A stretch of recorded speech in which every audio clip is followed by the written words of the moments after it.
Rosa, jovem viúva, foi expulsa de casa aos 25 anos pelo próprio pai, mas com coragem reconstruiu a sua história. Capítulo 1. O que cabe numa trouxa? Tem coisas que a gente aprende cedo demais.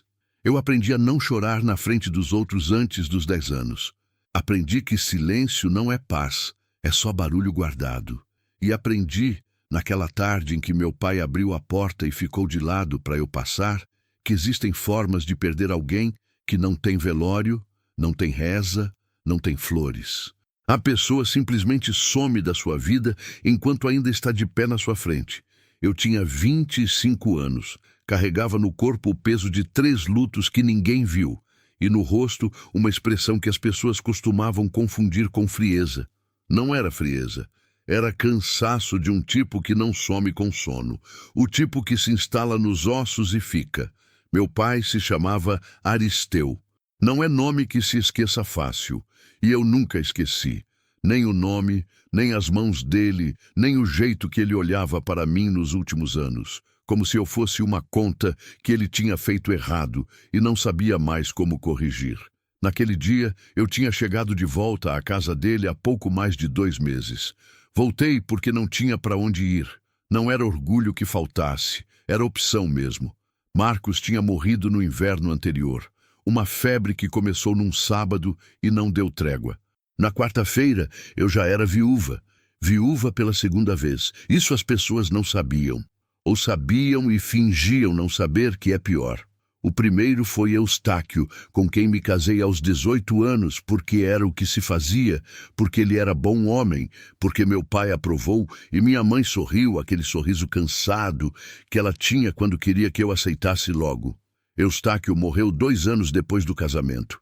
Acidente na estrada, caminhão, poeira, ninguém que soubesse direito o que tinha acontecido. Só o resultado. Eu, aos 20 anos, viúva, sem filho, sem casa própria, voltando. Fiquei na casa do meu pai por alguns anos. Trabalhei, ajudei, não reclamei. Depois veio Marcos. Marcos era diferente. Não em tudo. Nenhum homem é diferente em tudo. Mas em certas coisas que importavam para mim. Ele me ouvia quando eu falava. Não me interrompia para completar meu pensamento como se o meu não valesse terminar. Ria das mesmas coisas que eu. Sabia ficar quieto. Nos 4 anos que ficamos juntos, eu tive um filho, Samuel. Ele viveu 43 dias. Não existe jeito certo de contar isso.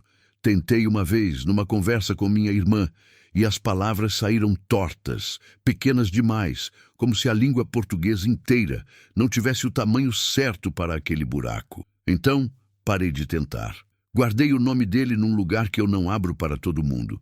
Não porque tenha vergonha, mas porque algumas coisas são sérias demais para virar assunto de varanda. Marcos sabia disso, respeitava. E então ele morreu também. E eu voltei de novo. A casa do meu pai ficava numa cidade pequena do interior, daquelas que tem uma praça com coreto no meio e todo mundo sabe o nome de todo mundo antes mesmo de se apresentar. Isso tem lado bom e lado ruim. O lado bom eu nunca aproveitei muito. O lado ruim eu conheço bem. Quando cheguei naquela 2ª vez, carregando uma mala que não pesava tanto pelo que tinha dentro quanto pelo que eu tinha perdido, meu pai me recebeu com um silêncio que eu soube interpretar. Não era bem-vinda, mas seria tolerada por um tempo.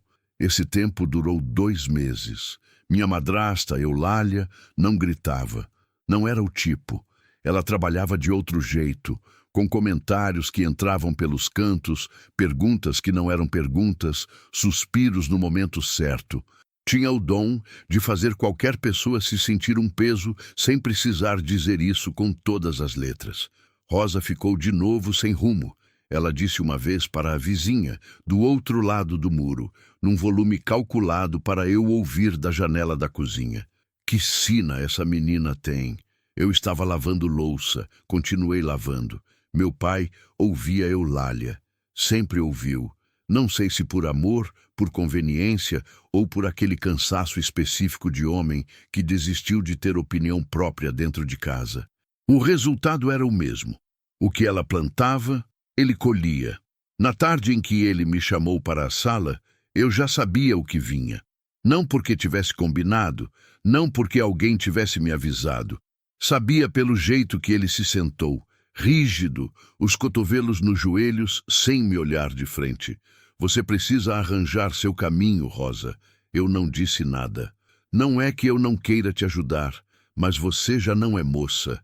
Tem 25 anos, já foi casada 2 vezes. A situação aqui está difícil. Eu ainda não disse nada. Ele se mexeu na cadeira. O silêncio dele sempre ficou mais alto quando eu não respondia. Eulália acha que seria melhor. Pai, ele parou. Pode falar direto. Ele respirou fundo. Você precisa ir embora. Não havia raiva na voz dele.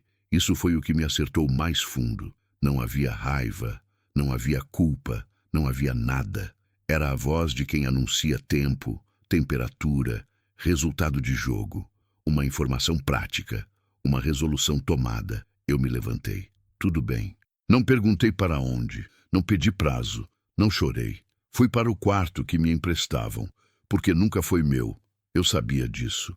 E sentei na beira da cama por um momento. Olhei para as paredes sem enfeite, para a janela com vidro embaçado, para o piso de cimento que sempre ficou frio, independente da estação. Depois abri a mala e comecei a organizar.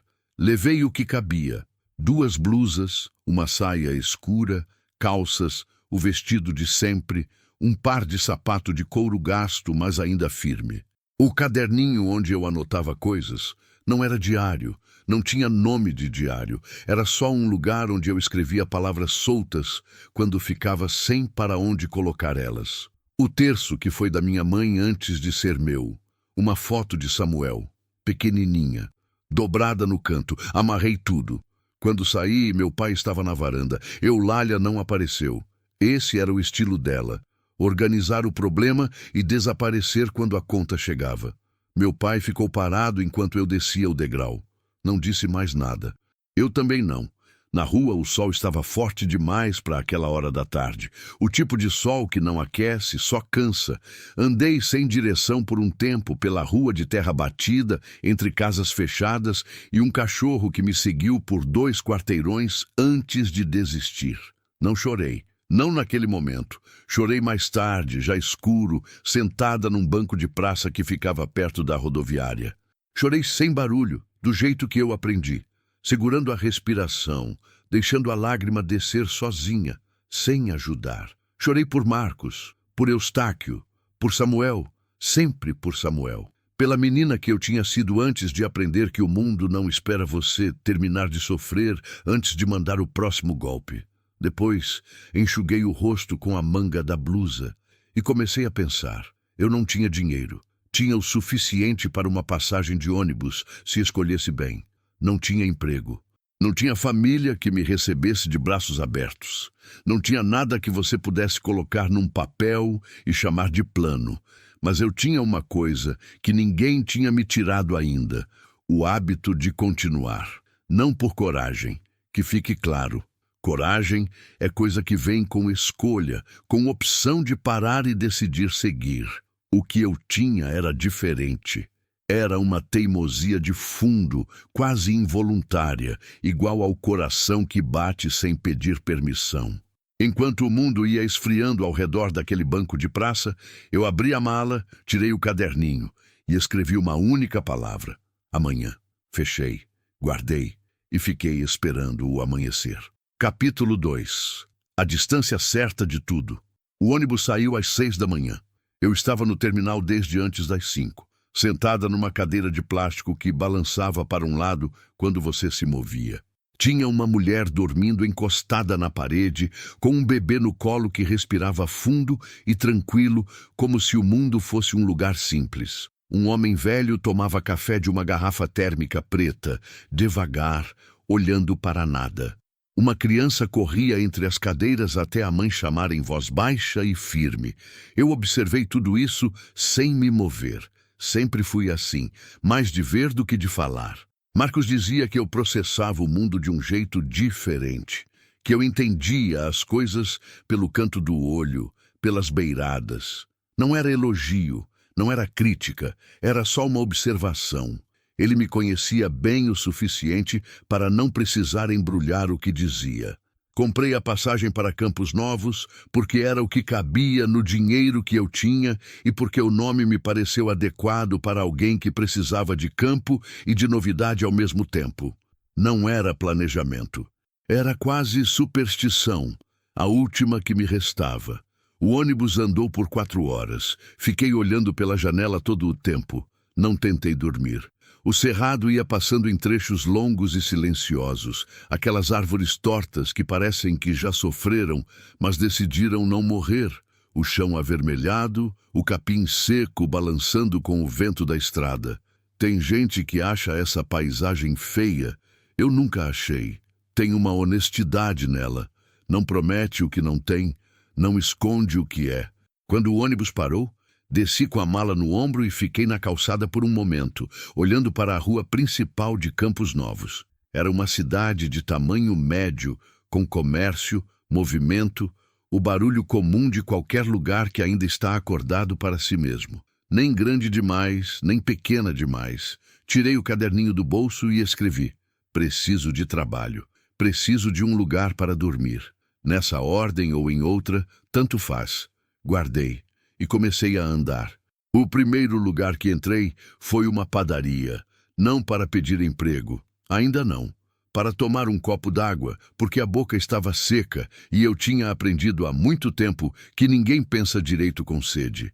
A moça atrás do balcão era jovem, com um rabo de cavalo alto e um avental manchado de farinha no canto esquerdo. Ela me deu o copo sem perguntar nada. Você é de fora? Ela disse. Não como curiosidade, mas como conversa mesmo. Cheguei hoje. Procurando alguém? Trabalho. Ela me olhou por um segundo. Não do jeito ruim, do jeito avaliativo, que é diferente. Sabe cozinhar? Sei. Tem experiência com doença? Cuidado de pessoa assim? Eu pausei um momento. Tenho. Ela limpou as mãos no avental e inclinou a cabeça para o lado. Pergunto por que a dona Filomena, que mora lá no fim da Rua dos Ipês, ficou sem acompanhante faz 2 semanas. Ela é difícil, todo mundo sabe, não é segredo. Mas paga certinho e tem um quarto nos fundos que libera para quem trabalha com ela. Eu coloquei o copo vazio no balcão. Como eu chego lá? A Rua dos Ipês tinha esse nome por alguma razão que o tempo devia ter explicado. Porque ipê no lugar eu não vi nenhum. Só mangueiras velhas cujas raízes tinham levantado o calçamento em vários pontos, criando um caminho irregular que você precisava prestar atenção para não tropeçar. A casa de Dona Filomena era a maior da rua e a que estava em pior estado. Não do tipo de abandono de quem saiu, mas de quem ficou e foi parando de conseguir. Tinta descascando nos cantos, grade enferrujada no portão, jardim com plantas que cresceram além do que qualquer projeto tinha previsto. Bati no portão. Demorou. Bati de novo. Quem é? Veio uma voz de dentro, grossa, sem paciência. Meu nome é Rosa. Disseram que a senhora estava precisando de alguém. Silêncio. Depois o som arrastado de passos e o portão se abriu, revelando uma mulher de talvez 70 anos, baixa, com o cabelo branco preso num coque frouxo, os olhos pequenos e atentos por trás de um óculos de armação grossa. Ela me olhou de cima a baixo sem disfarçar. Quem disse? Uma moça da padaria. Marilda, essa menina conta minha vida para todo mundo. Ela bufou, mas deu um passo para o lado. Entre. Mas eu não prometo nada. Eu entrei. A casa por dentro era diferente do que a fachada sugeria. Não estava arrumada. Estava organizada do jeito de quem tem um sistema próprio que só ela entende, com pilhas de revistas em cantos específicos, plantas dentro de latas enfileiradas na janela da sala, um gato laranja dormindo em cima de uma pilha de lençóis dobrados que ficava no sofá, como se fosse o lugar mais natural do mundo. Dona Filomena me levou para a cozinha e apontou para uma cadeira. Sentei.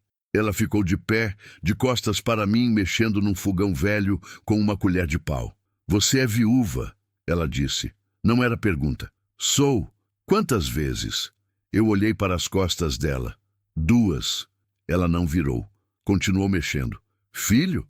Aqui eu pausei um instante.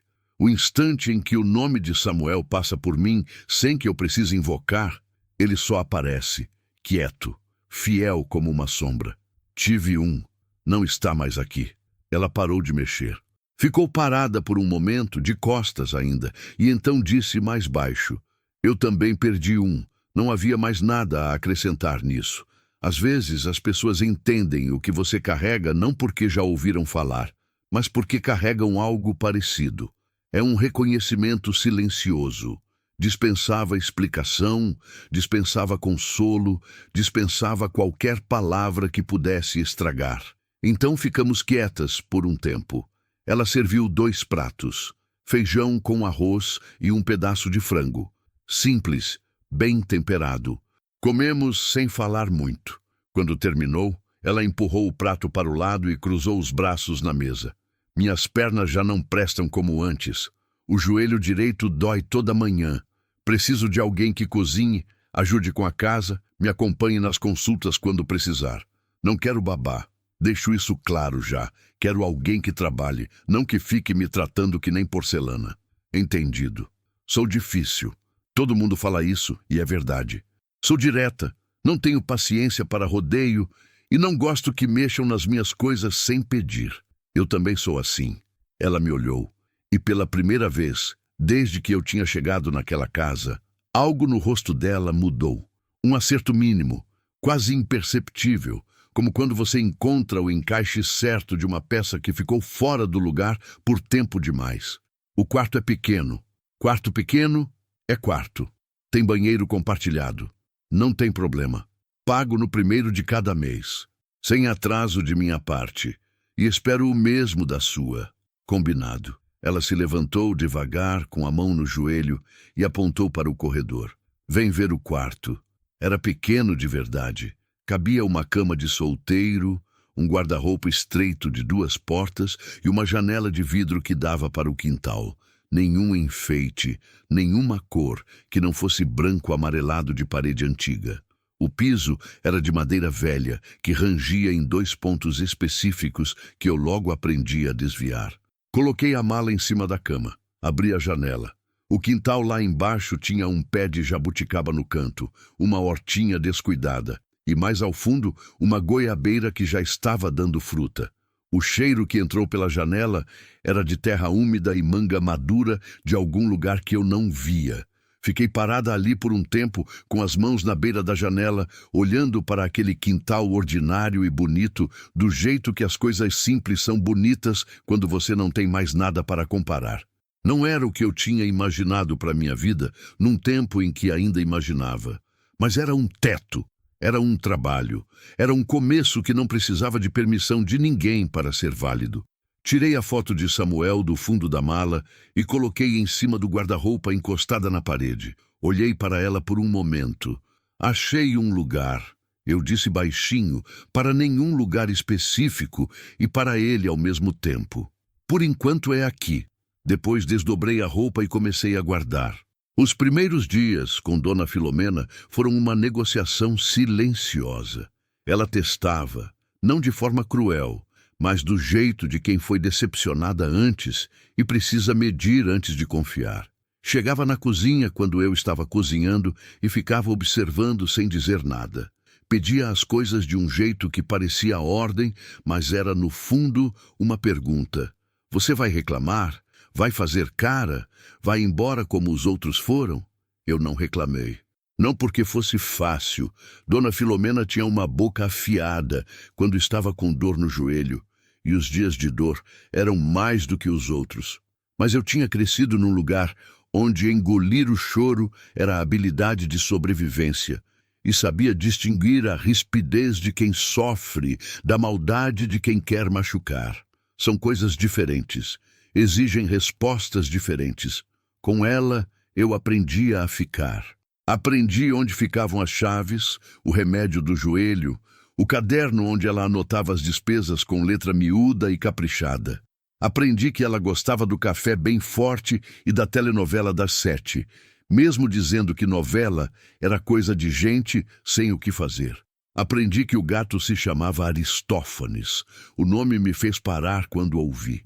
e que ele dormia na cama dela toda a noite, sem que ela nunca mencionasse isso. Aprendi, aos poucos, que por trás da voz grossa havia uma mulher que tinha vivido muito e perdido o suficiente para não querer mais fingir que as coisas eram mais leves do que eram. Isso eu entendia. Uma tarde, enquanto eu capinava a hortinha do quintal, porque ela precisava de alguém para fazer isso e eu precisava de alguma coisa para ocupar as mãos. Ela apareceu na porta dos fundos com 2 canecas de chá. Desceu os degraus devagar, com a mão na grade.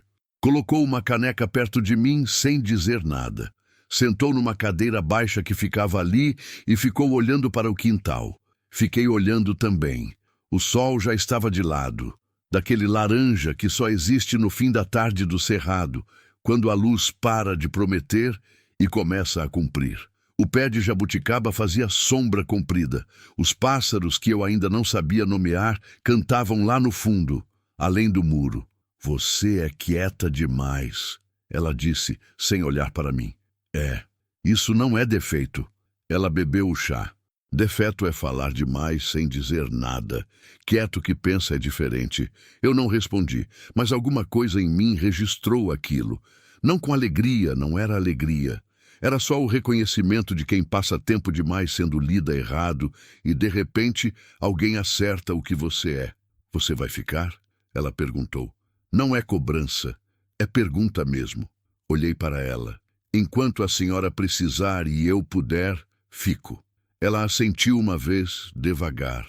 Não falamos mais por um tempo. E esse silêncio, diferente de todos os outros que eu conhecia, não pesava. Era só 2 pessoas no quintal. No fim de uma tarde, com chá que esfriava devagar nas mãos. Era pouco, era o suficiente. Capítulo 3. O que a terra guarda. Faz 3 meses que estou na casa de Dona Filomena quando ela me chama para a sala, numa manhã de segunda-feira, e coloca um envelope amarelado em cima da mesa. Não diz nada, só empurra na minha direção. Eu olho para o envelope, depois para ela. Abre, ela diz. Abro devagar. O papel dentro está dobrado em 3 partes, com dobras antigas, do tipo que já foram abertas e fechadas muitas vezes. A tinta está desbotada em alguns trechos, mas a letra ainda é legível, formal, caprichada, de cartório. É uma escritura. Leio 2 vezes para ter certeza do que estou entendendo. Uma propriedade rural, 42 alqueires. Registrada em nome de Benedita Rosa Meireles Cardoso. Eu levanto os olhos. Benedita Rosa era minha mãe. Eu digo, era, Dona Filomena confirma.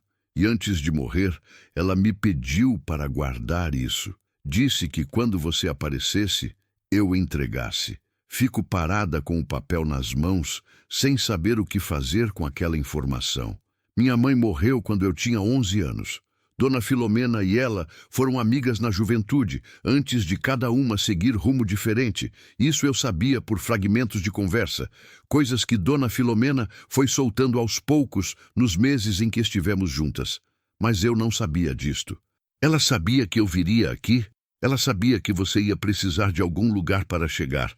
Ela responde com a voz daquele jeito dela, direta, mas sem dureza. Não sabia quando. Só sabia que o dia ia vir. Olho de novo para a escritura. O nome da minha mãe ali, naquele papel amarelo, me chega de um jeito que não consigo organizar direito. Não é saudade pura. Saudade eu já conheço, já sei onde ela dói. É outra coisa. É a sensação de ser alcançada por alguém que foi embora há muito tempo, como se uma mão atravessasse o tempo e pousasse no seu ombro. Onde fica? Pergunto. Uns 70 quilômetros daqui, perto de um lugarejo chamado Vargem Funda. Estrada de terra os últimos 20 quilômetros. Ela para. Dizem que a terra não vale muita coisa, que é seca, difícil, mas é sua, Rosa, do nome que seu pai te deu e do sangue que sua mãe te deixou. Dobre o papel, coloco de volta no envelope. Por que a senhora esperou 3 meses para me dar isso? Ela não desvia o olhar. Porque eu precisava saber se você era o tipo de pessoa que ia largar tudo na primeira dificuldade ou o tipo que fica. Faz uma pausa curta. Agora eu sei. Fico mais 2 semanas na casa de Dona Filomena enquanto organizo o que puder organizar, que não é muita coisa. Ela me empresta uma quantia pequena. Insiste que não é empréstimo, mas eu anoto no caderninho e pretendo devolver, porque a dívida que vira favor não pago azeda com o tempo. Ajuda a conseguir carona com um caminhoneiro conhecido dela que passa perto de Vargem Funda toda quinzena levando mantimento. Na manhã da partida, ela está na porta, com o gato Aristófanes no colo. Não abraça, não é o tipo, mas coloca a mão no meu braço por um segundo, firme, e diz: aquela terra vai te dar trabalho. Já estou acostumada com trabalho. Não é isso que eu quis dizer. Ela me olha com aqueles olhos pequenos e sérios. Vai te dar trabalho no sentido bom, de construir. Não é a mesma coisa. Eu entendo o que ela quer dizer, mesmo sem saber ainda se vou conseguir acreditar nisso. Cuida do joelho, eu digo. Ela bufa, que é o jeito dela de dizer que vai sentir falta. Subo na cabine do caminhão e sigo. Os últimos 20 quilômetros de estrada de terra são exatamente o que Dona Filomena descreveu. Irregulares, empoeirados, com mato fechando dos dois lados e buracos que o motorista desvia com a naturalidade de quem já fez aquele percurso sem contar quantas vezes. Ele me deixa num cruzamento e aponta para uma direção. É por ali, uns 3 quilômetros a pé. Tem uma cerca velha de arame com um portão de madeira. Nome na placa está apagado, mas é a única propriedade naquele trecho.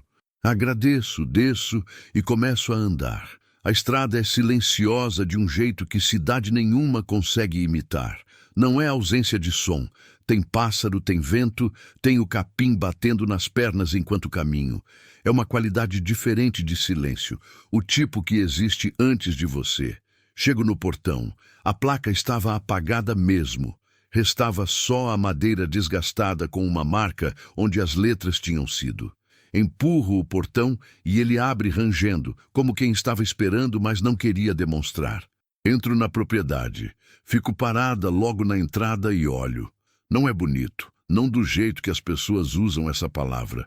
O mato tomou conta de boa parte do que devia ter sido área de cultivo. Tem um galpão no fundo que está de pé, mas com o telhado cedendo de um lado. A casa, uma construção baixa de adobe com varanda estreita, está fechada com um cadeado enferrujado. As janelas têm as venezianas cerradas, algumas com a tábua partida. O quintal que devia existir entre a casa e o galpão virou um emaranhado de cipó e vassoura de bruxa. Mas a terra em si, por baixo de tudo aquilo, é avermelhada e densa. O tipo de terra que guarda água, que responde quando você mexe. Fico olhando por um tempo, não com euforia. Não tenho mais a idade da euforia e nunca fui muito do tipo mesmo. Fico olhando com aquele jeito que aprendi de ver as coisas, pelo que são, não pelo que eu gostaria que fossem. O que é? Um trabalho enorme. Um desafio para o qual eu não tenho dinheiro, não tenho braço extra, não tenho experiência de lavoura. O que também é meu, sem condição, sem cobrança, sem ninguém que possa me chamar na sala e pedir que eu vá embora. Tiro a chave que Dona Filomena mandou junto à escritura, uma chave velha, grossa, que ela guardava num prego atrás da porta da cozinha dela. Enfio no cadeado. Na terceira tentativa, ele abre. Empurro a porta. O cheiro que sai é de casa fechada há tempo demais. Mofo, madeira velha, ar parado. A sala é escura com as venezianas fechadas. Tem uma mesa, 2 cadeiras, um oratório de madeira na parede com uma imagem de Nossa Senhora que o tempo deixou sem cor no manto. Abro as venezianas uma por uma. A luz entra aos poucos, revelando o pó, a teia de aranha nos cantos, o piso de barro batido que está intacto. Vou de cômodo em cômodo. 2 quartos pequenos, uma cozinha com fogão a lenha, uma pia de pedra, um banheiro improvisado nos fundos, que foi acrescentado depois da construção original. Dá para ver pela diferença no material. Na cozinha tem uma prateleira com alguns potes de vidro, a maioria vazia, mas 2 deles têm ainda alguma coisa dentro. Sementes, vejo quando pego e balanço contra a luz da janela. Sementes guardadas com cuidado, dentro de pote fechado, esperando. Seguro os potes por um momento. Penso na minha mãe, Benedita Rosa, o nome completo que eu quase nunca ouvi sendo usado. Penso nela guardando essas sementes, fechando esses potes, imaginando talvez que alguém viria um dia abrir essa prateleira. Coloco os potes de volta com cuidado. Saio pela porta dos fundos e fico no que vai ser o quintal quando eu limpar o mato. Sento num tronco caído que está ali, velho e firme o suficiente para aguentar o peso. O sol está alto. Tem uma garça branca passando lá no alto, lenta, como se tivesse o dia todo para chegar onde vai. Tiro o caderninho do bolso. Escrevo: água, descobrir onde tem. Telhado do galpão, prioridade. Sementes, guardar. Mato, começar pelo quintal. Olho para a lista. Acrescento uma linha. Não precisa ficar pronto logo. Só precisa começar. Fecho o caderninho. A primeira semana é de reconhecimento. Ando toda a propriedade a pé, devagar, com um pedaço de pau para abrir o mato à frente. Vou mapeando no caderninho, onde o terreno inclina, onde o capim está mais verde mesmo no seco, onde tem sinal de água perto da superfície. Encontro um córrego no fundo da propriedade, escondido por bambuzal espesso. É um fio d'água, fino, mas correndo. O que no cerrado seco tem um valor que vai além do que qualquer escritura consegue descrever. Sento na margem e coloco a mão dentro. A água é fria e limpa. Fico ali um tempo. Penso em Marcos, que teria sabido exatamente o que fazer com um córrego como esse. Ele entendia de terra, de plantio, de lógica de água. Penso nele sem a dor aguda do começo, com aquela dor mais lenta que fica depois, que não acaba, mas aprende a dividir espaço com outras coisas. Penso em Samuel. Penso que, se ele tivesse crescido, ia ter um lugar para chamar de seu. É um pensamento que me visita de vez em quando, não para me derrubar. Aprendi que não posso deixar, mas porque faz parte de mim da mesma forma que o terço no bolso e a foto em cima do guarda-roupa. Saco os pés da margem, visto o sapato e volto para casa com a informação mais importante daquela semana. Tem água, tem terra, tem o que precisa para começar. O resto é trabalho, e trabalho eu sei fazer. Na segunda semana, Vargem Funda me descobre. Não fui eu que fui ao lugarejo. Foi o lugarejo que veio até mim, da forma que acontece no interior. Alguém viu o portão aberto enquanto passava na estrada. Comentou com outro, que comentou com a esposa, que mencionou no mercadinho, e 3 dias depois tem um homem de chapéu de palha no meu portão, perguntando se eu sou a sobrinha da dona Benedita ou a filha. Filha, respondo. Ele tira o chapéu. Seu Norberto, tem uma chácara vizinha, aqui do lado. Aponta vagamente para além da cerca. Soube que a propriedade ia ter dono de novo. É bom. Não sei ainda se é bom ou não, mas agradeço a visita. Seu Norberto tem uns 60 anos, um bigode espesso e fala com aquela cadência pausada de homem que não tem pressa porque aprendeu que a terra também não tem. Fica na soleira do portão, não entra sem ser convidado, educação de interior, e me conta o que sabe sobre a propriedade. Que minha mãe morou aqui por alguns anos quando jovem, que depois fechou e foi embora, que ninguém mais abriu. A terra é boa, ele diz. Tem gente que fala que não, mas fala porque não sabe ler terra. Quem sabe vê, essa aqui responde. Tem um córrego nos fundos, digo. Ele abre um sorriso lento. Então você já achou o que precisava achar. O resto é suor. Antes de ir, ele me deixa um saco com mandioca, uns ovos e um pedaço de queijo embrulhado em folha de bananeira. De vizinho para vizinho, diz, e não espera agradecimento. Fico olhando para o saco por um momento depois que ele vai embora. Não estou acostumada com isso, com gentileza que não pede nada. Fico sempre esperando a conta que vai chegar, o favor que vai virar cobrança. É o que aprendi com os anos. Mas seu Norberto simplesmente foi embora, com o chapéu de palha e o passo de quem tem chão firme sob os pés. Talvez aqui seja diferente, talvez não. Ainda não sei. mas coloco os ovos na cozinha e fatejo um pedaço da mandioca para o jantar. E enquanto o fogão a lenha pega fogo com o primeiro fósforo, que foi uma pequena vitória que ninguém além de mim vai saber, fico pensando que talvez recomeçar não seja sempre um ato solitário. Às vezes tem vizinho, às vezes tem córrego, às vezes tem sementes esperando dentro de um pote de vidro fechado numa prateleira de adobe, guardadas por mãos que sabiam que alguém havia de vir abrir. Sirvo o jantar, como sozinha, como sempre. Mas o silêncio daquela noite era de outro tipo. Era o silêncio de uma casa que estava começando a lembrar que tinha dono. Capítulo 4. O que não se herda, se constrói. O telhado do galpão cede numa madrugada de chuva. Ouço o barulho do lado de dentro da casa, um estrondo surdo, seguido do som da chuva batendo direto no chão de terra onde antes havia telha. Fico deitada por um momento, olhando para o teto escuro, calculando o estrago antes mesmo de ir ver. Levanto, visto a blusa, acendo o lampião. O galpão está com um quarto do telhado aberto para o céu. As telhas velhas de barro cederam no ponto mais fraco, que eu já tinha identificado, mas ainda não tinha conseguido resolver por falta de material e de braço. A chuva entra diagonal, batendo no chão de terra e levantando um cheiro de barro fresco que em outro momento seria até agradável. Fico parada na porta do galpão com o lampião na mão, olhando para aquilo. Não fico com raiva. Raiva gasta energia que eu não tenho de sobra. Fico calculando quantas telhas, de onde tirar o dinheiro, quem pode ajudar, em quanto tempo. Volto para dentro. Sento à mesa da cozinha com o caderninho e começo a escrever números. Os números não fecham de jeito nenhum. O que eu tenho guardado não cobre material, não cobre mão de obra, não cobre as duas coisas juntas em nenhuma combinação possível.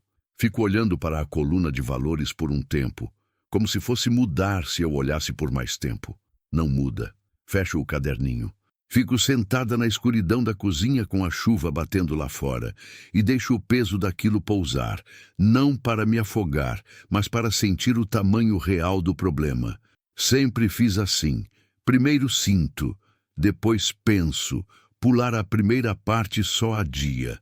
Quando a chuva amansa perto das 3 da manhã, pego o lampião e vou até o quarto. Tiro a foto de Samuel do guarda-roupa. Sento na beira da cama. Tá difícil, digo baixinho, mas não é o pior que já foi. Coloco a foto de volta. Deito. Durmo. De manhã, seu Norberto aparece antes mesmo que eu tenha terminado o café. Ele viu a telha quebrada, espalhada pelo lado de fora do galpão. Dá para ver da estrada, me explica, sem precisar que eu pergunte como sabia. Entra no quintal com um passo direto. Examina o estrago pelo lado de fora. Coça o queixo sob o bigode espesso. Umas 30 telhas, mais ou menos, ele avalia. Mais a madeira do caibro, que deve ter cedido junto. Eu sei, respondo. Ele me olha. Puri, tem dinheiro para o material? Não vejo razão para mentir. Não do jeito que precisaria. Ele assente devagar, sem julgamento, como quem ouve previsão do tempo. Então faz assim, ele diz. Eu tenho telha sobrando de quando reformei o paiol. Não é nova, mas está boa. Você pega emprestado, repõe quando puder. Mão de obra meu sobrinho Zacarias faz. Ele está devendo um favor e eu prefiro cobrar em trabalho útil do que em conversa. Fico olhando para ele. Norberto não desvia. Tem a paciência de quem já ofereceu coisa boa antes e sabe esperar a pessoa do outro lado terminar de desconfiar. Por que o senhor está fazendo isso? Pergunto. Ele pensa um momento. Não é o tipo de pausa de quem não sabe responder. É o tipo de quem quer responder certo, porque sua mãe, anos atrás, quando eu perdi a safra e não tinha de onde tirar, me deu semente suficiente para replantar. Não cobrou.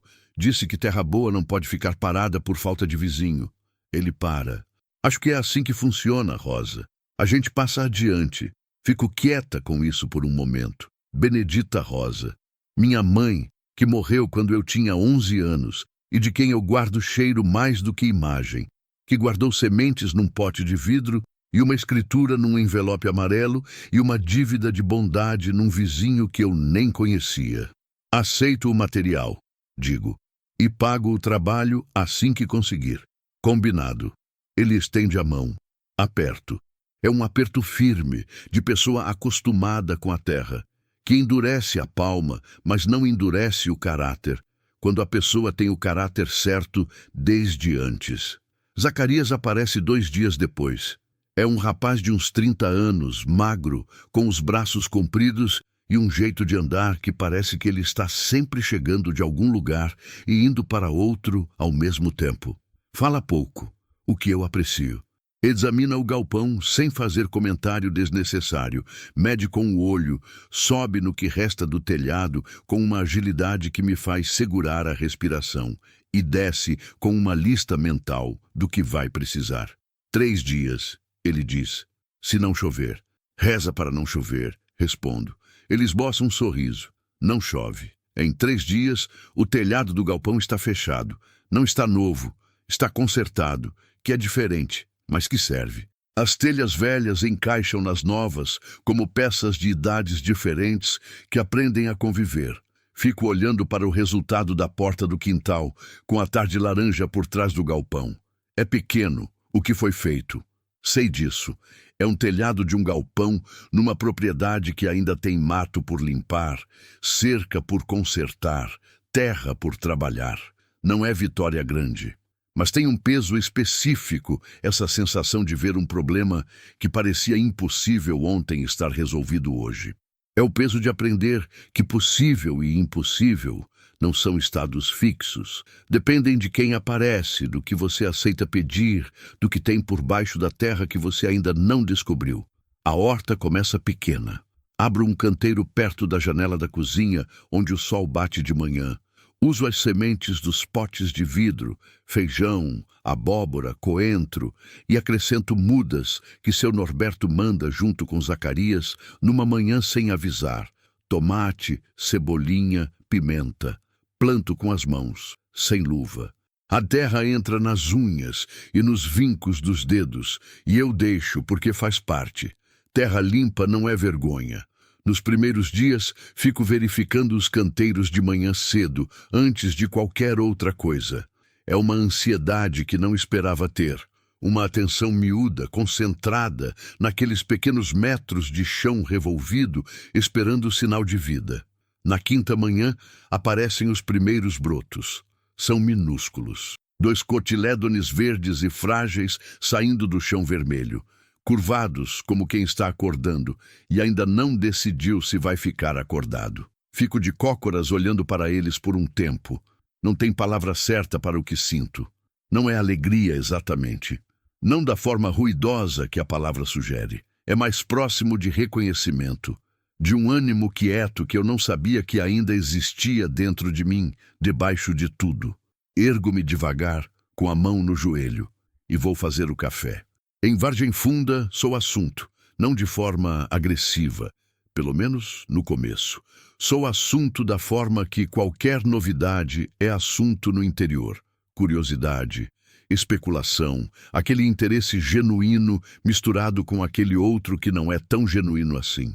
Começo a ir ao lugarejo uma vez por semana para comprar o que preciso e verificar o correio, que era uma caixa de madeira preguiçosamente parafusada na parede do mercadinho do seu Afonso. As pessoas me observam. Eu observo de volta, à minha maneira. Tem Dona Perpétua, que vende quitanda na porta de casa e sabe tudo de todo mundo com uma precisão que só se consegue com décadas de dedicação ao assunto. Tem o Padre Celestino, velho, de voz mansa, que me cumprimenta sempre com o mesmo aceno de cabeça e nunca tentou me catequizar, o que eu apreciei. Tem as mulheres do poço artesiano, 3 ou 4 que aparecem numa hora específica da tarde, quase sempre as mesmas, e que me olharam com aquela avaliação feminina que não tem malícia necessariamente, mas não tem inocência também. Com o tempo, os olhares foram mudando. Não da noite para o dia. No interior, confiança não é torneira. Não tem como abrir de uma vez. É goteira, devagar, constante, e você só percebe que ficou molhado depois de um tempo. O que ajudou foi uma coisa pequena e sem planejamento. Numa manhã de terça-feira, estou no mercadinho do seu Afonso, quando entra uma mulher carregando uma criança pequena no colo, uns 2 anos, com febre visível, olhos parados, o corpinho mole da forma que machuca ver.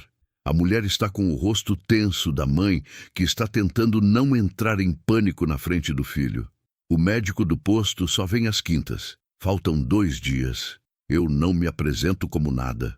Não tenho diploma, não tenho credencial, não tenho nada além do que aprendi com Dona Gertrudes. Não foi Dona Gertrudes.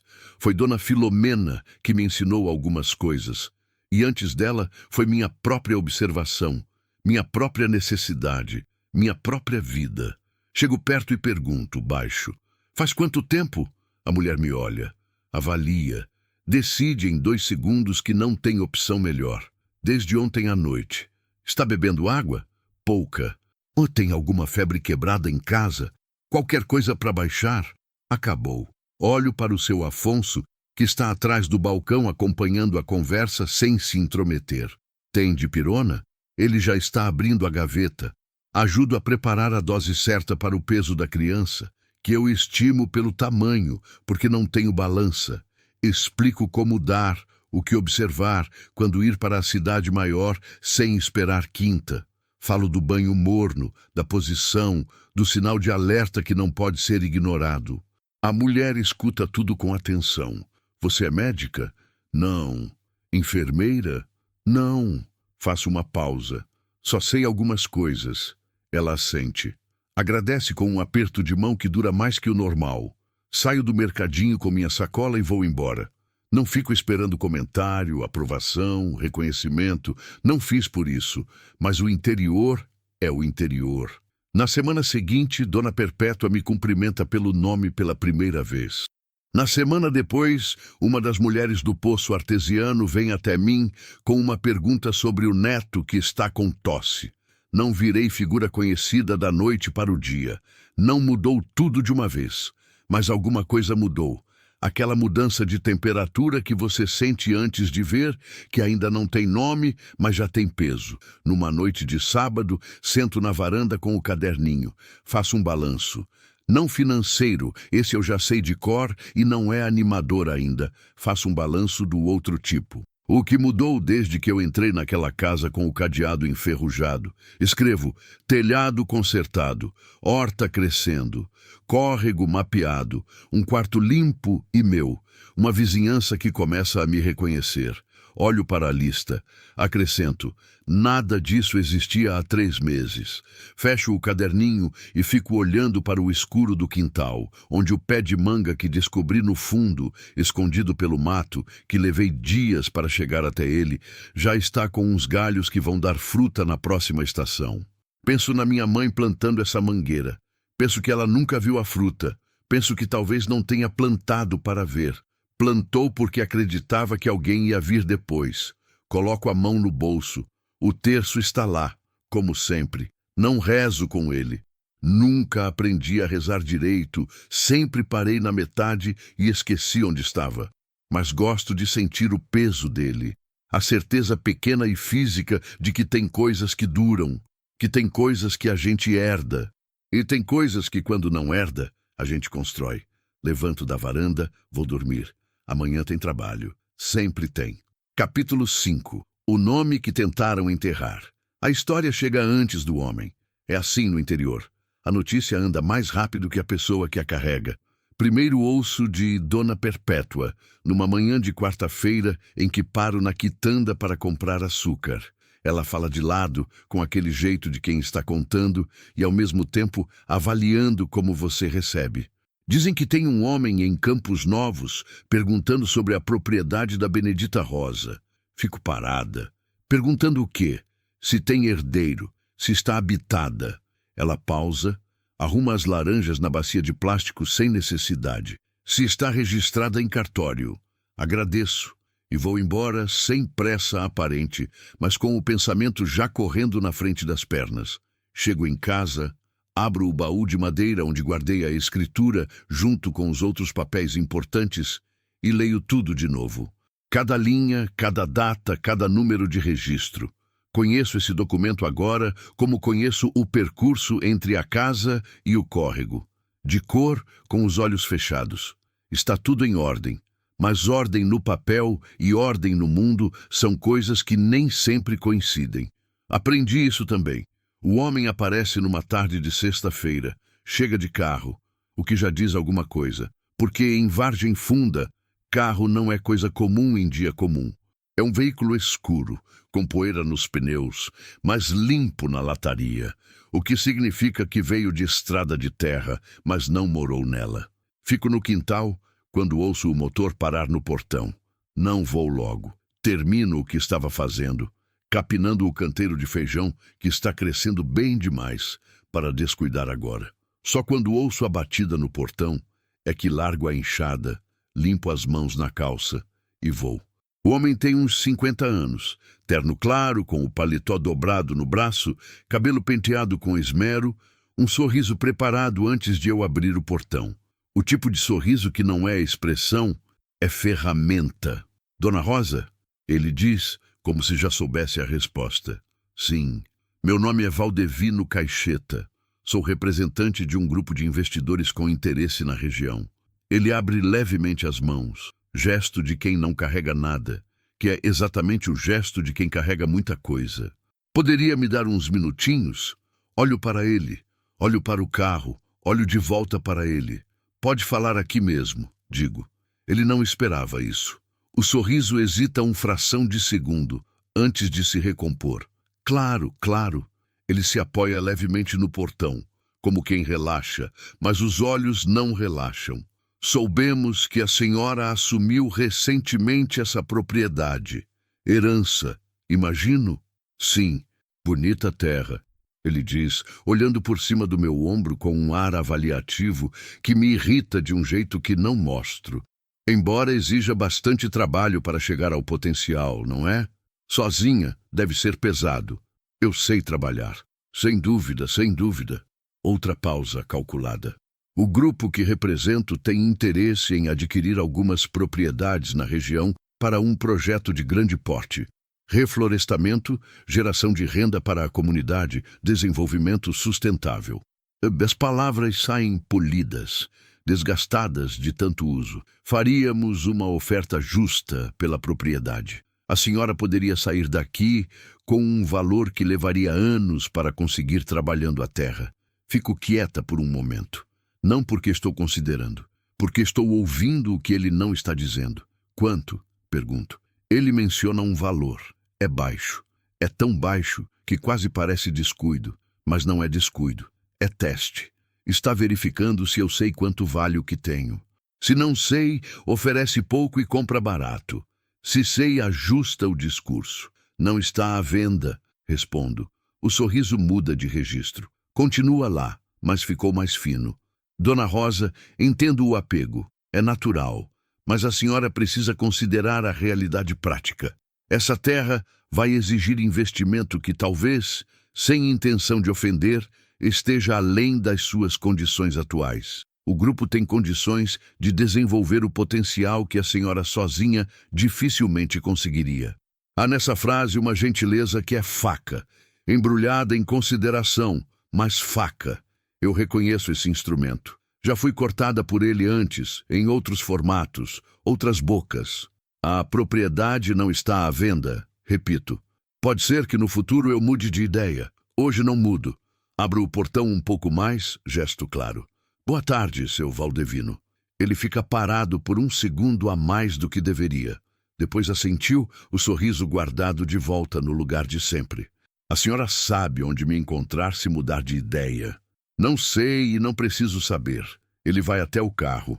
Antes de entrar, olha para a propriedade uma última vez. Não para mim, para a terra. Com um olhar que eu já vi em outros contextos e que nunca me agradou. O olhar de quem ainda não desistiu, só adiou. O carro some na estrada de terra. Fico parada no portão por um momento. Depois volto para o canteiro de feijão. Seu Norberto aparece naquela mesma noite. Não é coincidência. Em Vargem Funda, carro escuro de desconhecido em propriedade habitada é notícia antes de o motor desligar. Ele chega com um lampião e sem ser chamado, o que é a linguagem dele para dizer que está preocupado. Conta o que aconteceu sem enfeitar. Ele ouve, mexendo o chapéu na mão com aquela expressão fechada que eu aprendi a ler como sinal de que o problema é maior do que parece. Esse caixeta foi em mais 3 propriedades aqui na região, ele diz. A do finado Onésio, que os filhos deixaram abandonada, a da viúva Edmeia, que aceitou, e a minha. E o senhor?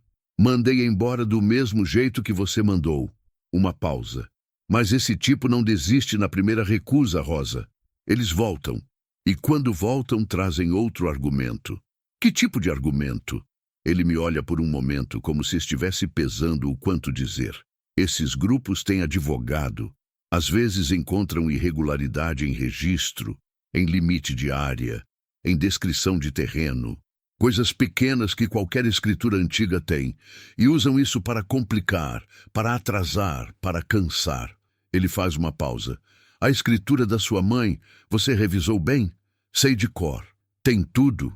Data de registro, número de matrícula, confrontantes? Tem. Então você está à frente, mas seria bom ter alguém que entende de direito olhar para confirmar. Tem uma moça em Campos Novos, filha do falecido Dr. Hermínio, que faz esse tipo de coisa a preço acessível para quem não tem condição de advogado caro. Chama Mirela. Anoto o nome no caderninho. Seu Norberto fica mais um pouco. Tomamos café na cozinha, com o lampião entre nós e o som dos grilos lá fora.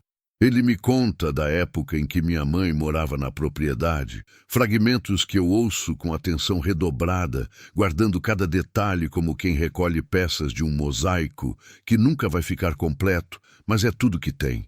Ela era quieta, ele diz, do mesmo jeito que você, mas quando precisava falava, e quando falava as pessoas ouviam. Tinha esse dom. Não respondo nada, mas guardo. Vou a Campos Novos na semana seguinte. Mirela Hermínio tem uns 35 anos, escritório pequeno num sobrado da Rua do Comércio, mesa coberta de papel e um gato preto dormindo em cima da impressora como se fosse parte do equipamento. Ela me recebe sem formalidade excessiva, o que me agrada. Examina a escritura com atenção genuína, não a atenção de performance, mas a de quem gosta do que faz. Faz perguntas diretas, anota, compara com um documento que puxa de uma pasta. Depois, me olha. A escritura está em ordem. Registro, matrícula, descrição de confrontantes. Tudo correto para a época. Ela inclina a cabeça. Mas tem uma coisa que você precisa saber. Espero. Essa área, ela aponta para um trecho da descrição. Inclui a faixa que passa pelo córrego nos fundos da propriedade. Toda ela, inclusive a margem do outro lado. Eu sei do córrego. O que talvez você não saiba é que faz uns 2 anos, um grupo tentou registrar direito de uso sobre essa faixa d'água como área de exploração mineral. O pedido foi indeferido pelo Estado, mas ele ainda existe como processo em andamento. Não foi arquivado. Ela apoia os cotovelos na mesa. Se alguém com interesse em comprar essa terra soubesse desse processo, poderia usá-lo para argumentar que a propriedade tem pendência. Não seria verdade, mas daria trabalho desmentir. Fico olhando para ela. Esse processo, eu digo devagar. Quem entrou com ele? Ela abre uma pasta diferente e desliza um papel na minha direção. No campo de requerente, um nome. Grupo Caixeta Mineração e Desenvolvimento. Fico olhando para aquele nome por um momento. O mesmo nome. 2 anos antes de ele aparecer no meu portão com o sorriso de ferramenta e a oferta baixa. Não foi visita. Foi reconhecimento de terreno. O que eu faço? Pergunto. Mirela não hesita. Primeiro, peço o arquivamento do processo mostrando que a área está habitada e com escritura regularizada. Isso pode demorar alguns meses, mas é o caminho certo. Segundo, você vai ao cartório e faz o registro de habitação. Prova que a propriedade está ocupada e produtiva. Terceiro, ela me olha direto. Você continua plantando, consertando, construindo. Quanto mais real for o que você tem ali, menos espaço sobra para o que eles tentam criar. Quanto vai custar tudo isso? Ela menciona um valor. É menos do que eu temia, mais do que eu tenho agora. Posso pagar parcelado? Pode. Estendemos a mão.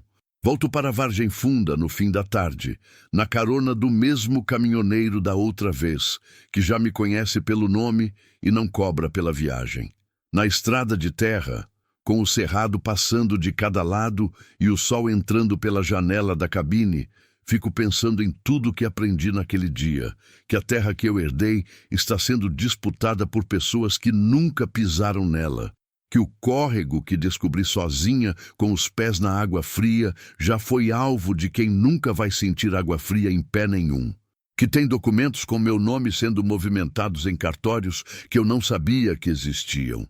É uma raiva específica essa, não a raiva quente que explode e passa. É a raiva fria que organiza, que senta e pensa e traça. Desço no cruzamento de sempre. Agradeço a carona. Começo a andar. O portão da propriedade aparece na curva da estrada e eu paro um segundo para olhar. O hábito que desenvolvi de ver a coisa inteira antes de entrar, de verificar se está como deixei. Está. O galpão com o telhado consertado. A horta que cresceu o suficiente para que daqui eu já veja o verde dos canteiros. A mangueira no fundo que minha mãe plantou sem saber que eu ia ser a pessoa que ia colher. Abro o portão, entro, tiro o caderninho do bolso e escrevo uma coisa só. Eles sabem o que tem aqui. Agora eu sei também. Fecho, guardo. Vou acender o fogão. A noite vai ser longa. Tenho conta para fechar, carta para Mirella para redigir, passos para planejar. Mas primeiro tenho jantar, porque nenhum plano funciona com o estômago vazio, e aprendi isso cedo, num tempo em que o jantar nem sempre aparecia. Enquanto o fogo pega, olho pela janela da cozinha para o canteiro do feijão, já na escuridão, invisível, mas ali, crescendo sem que ninguém precise ver. É assim que funciona, às vezes. As coisas mais sólidas crescem no escuro devagar, sem plateia. Só aparecem quando já são fortes demais para ignorar. Capítulo 6. O que o fogo não queima. A cerca do lado leste pega fogo numa tarde de agosto. Não foi raio. O céu estava limpo, sem nuvem, daquele azul seco e alto do cerrado no inverno. Não foi descuido meu. Eu não acendo fogo perto da cerca. Aprendi isso observando seu Norberto, que tem um respeito cuidadoso pelo fogo que só vem de quem já perdeu algo para ele. Quando vejo a fumaça, estou no galpão organizando as ferramentas. Saio correndo, pego os 2 baldes que ficam sempre cheios perto da horta, hábito que comecei sem saber que ia precisar, mas o cerrado ensina cautela antes de você entender por quê. E começo a jogar água. Não é suficiente. Nunca é no começo. Grito, não por socorro calculado, grito porque o corpo grita antes da cabeça decidir. E no interior, grito carrega. Seu Norberto aparece em menos de 10 minutos com o sobrinho Zacarias e 2 vizinhos que eu mal conhecia. Trazem baldes, trazem abafadores de lona, trazem aquele jeito prático de quem sabe o que fazer porque já fez antes. Em 40 minutos, o fogo está controlado. A cerca perdeu uns 30 metros. O capim do lado queimou. Uma amendoeira jovem que eu tinha plantado na semana anterior virou carvão. Fico olhando para o estrago com os pés na cinza ainda quente. Seu Norberto fica ao meu lado. Não foi acidente, ele diz baixo. Não é pergunta. Não foi, confirmo. Ele cruza os braços. Olha para a linha queimada com aquele olhar fechado que aprendi a respeitar. Você vai registrar? Hoje ainda. O posto policial de Vargem Funda é uma sala e meia numa construção de blocos sem reboco, com um ventilador de teto que gira mais para um lado do que para o outro, e um soldado de plantão que parece ter chegado há pouco tempo demais para conhecer a região. O cabo Ronaldo é diferente. 40 e tantos anos, bigode grisalho, o tipo de cansaço nos olhos de quem atendeu muita ocorrência pequena e sabe distinguir o pequeno do que parece pequeno, mas não é. Ouve meu relato sem me interromper. Faz perguntas precisas. Anota. Você tem desafeto declarado na região? Ele pergunta. Tem um grupo que quer comprar minha terra, e eu recusei. Ele para de escrever por um segundo. Me olha. Caixeta? Fico parada. O senhor conhece? Conheço o nome. Ele retoma a escrita. Não é a primeira propriedade com problema depois que eles passaram por aqui. Mas problema e prova são coisas diferentes, Dona Rosa. Incêndio em cerca de cerrado tem explicação natural possível. Calor, brasa de estrada, vidro no mato. Fica difícil de provar intenção sem testemunha ou evidência física. Eu sei, mas eu registro. E registro importa, cria histórico. Se acontecer de novo, o histórico fala. Então registra. Ele registra. Saio do posto com o número do boletim anotado no caderninho, embaixo do nome de Mirella, embaixo das contas do mês, embaixo da lista de sementes que preciso comprar. A vida não para o problema. Aprendi isso também. Mirella liga, pela telefonia da farmácia do seu Afonso, que é o ponto de recado de quem não tem telefone próprio, 2 dias depois do incêndio.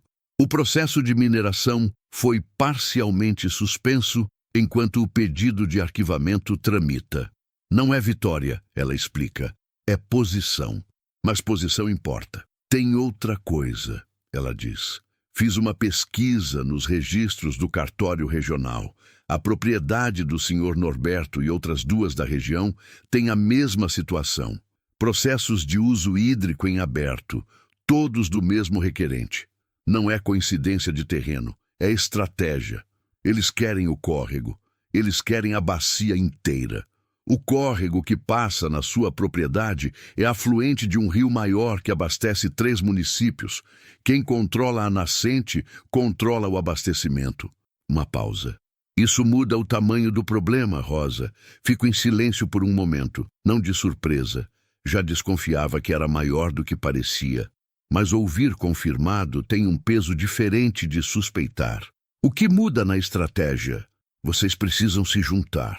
Você, Norberto, os outros proprietários com processo em aberto. Caso coletivo tem outro peso e tem uma organização em Campos Novos, Instituto Cerrado, que apoia comunidades em situação assim.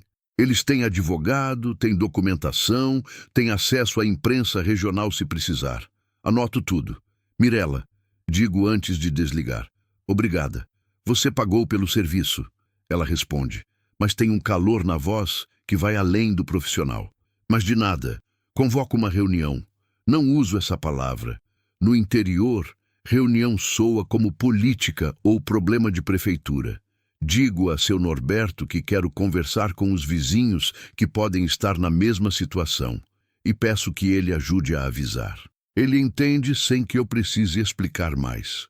No sábado à tarde, 7 pessoas aparecem na minha varanda. Seu Norberto e Zacarias.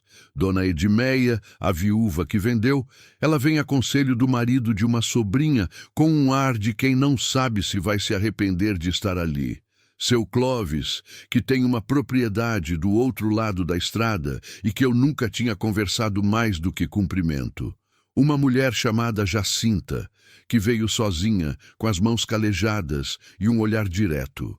2 irmãos que eu não conhecia, Antenor e Gil, cujo pai morreu recentemente e deixou terra sem inventário concluído, o que os deixa em posição especialmente vulnerável. Sirvo café. Pão de queijo que Dona Perpétua mandou junto com seu Norberto sem que ninguém pedisse, porque o interior tem esse jeito de aparecer com comida quando sente que o assunto vai ser difícil. Conto tudo, sem enfeitar, sem dramatizar. Só o que sei, na ordem que faz sentido. Eles ouvem. Tem silêncio, depois pergunta, depois outra pergunta. Tem quem duvide um pouco no começo. Antenor olha para mim com aquele ceticismo específico de quem não conhece bem e ainda está decidindo se confia. Não me ofendo. Eu também seria assim. Mostro os documentos, o boletim de ocorrência, as anotações de Mirella, o nome do Instituto Cerrado. A conversa dura 2 horas. Quando termina, 4 das 7 pessoas concordam em entrar no caso coletivo. Dona Edmeia já vendeu. Não há o que fazer pelo passado, só aprender com ele. Antenor quer pensar, o que eu respeito. Seu Clóvis diz que sim com tanta firmeza que eu entendo que ele estava esperando alguém fazer a pergunta. Jacinta é a última a falar. Ela tem uma propriedade pequena, mais mato do que lavoura, herdada de uma tia. Ninguém nunca a levou muito a sério enquanto donos da terra. É mulher, é sozinha, a propriedade parece modesta. Mas ela me olha e diz, eu entro. E eu sei onde tem outra nascente que eles ainda não encontraram. O silêncio que se segue é o tipo que presta atenção. Você pode documentar isso? Pergunto. Posso mostrar. Então mostra para a Mirella antes de qualquer outra pessoa. Ela assente. Setembro chega com chuva antes da hora. No Cerrado, chuva fora de época não é surpresa, é aviso. O capim que queimou na cerca começa a rebrotar antes do que eu esperava. Um verde intenso saindo da cinza, teimoso como qualquer coisa que foi queimada e não morreu. Fico olhando para aquilo numa manhã, com o café na mão. Tem algo no verde depois da queimada que é diferente do verde de sempre. É mais fundo, mais certo de si, como se o fogo tivesse tirado o supérfluo e deixado só o que aguentou. Entro em casa, sento à mesa, abro o caderninho.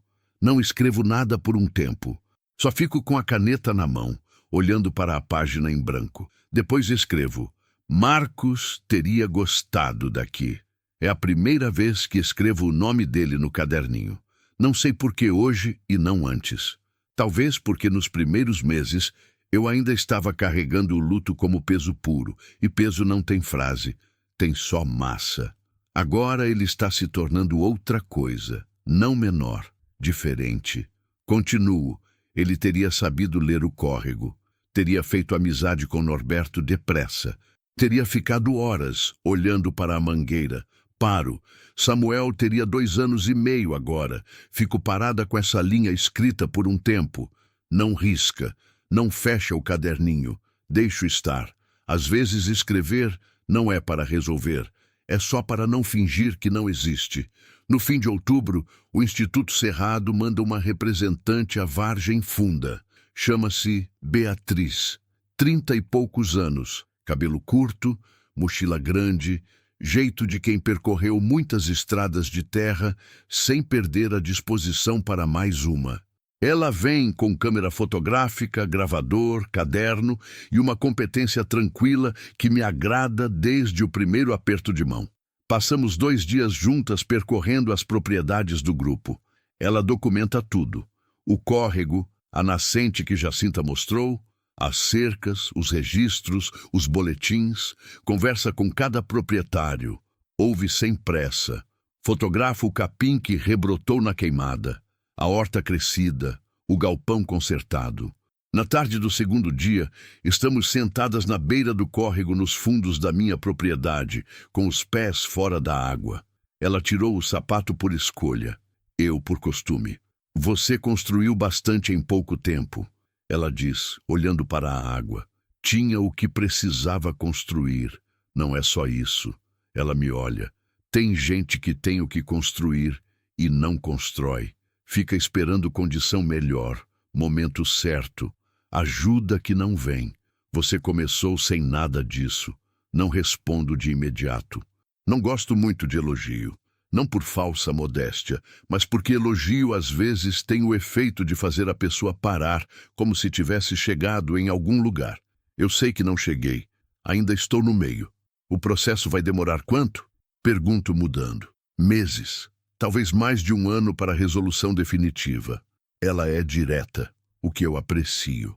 Mas a suspensão que a Mirella conseguiu segura enquanto tramita. E com o caso coletivo e a documentação das nascentes, a situação jurídica deles fica muito mais difícil. Ela faz uma pausa. Eles contavam que cada proprietário fosse resolver sozinho. É a estratégia deles, dividir, cansar, comprar um a um. Quando vocês se juntaram, mudou o jogo. Olho para o fio d'água passando entre as pedras. Minha mãe plantou uma mangueira aqui, digo.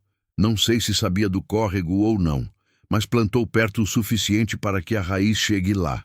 Beatriz fica em silêncio por um momento. Isso é exatamente o que vou colocar no relatório. ela diz. Não nesses termos, mas é isso. Naquela noite, depois que Beatriz vai embora para o lugarejo onde está hospedada, sento na varanda por mais tempo que o comum. A noite do cerrado em outubro é diferente das outras. Tem o cheiro da primeira chuva misturado com a terra quente que ainda guarda o sol do dia. Os grilos são outra orquestra nessa época.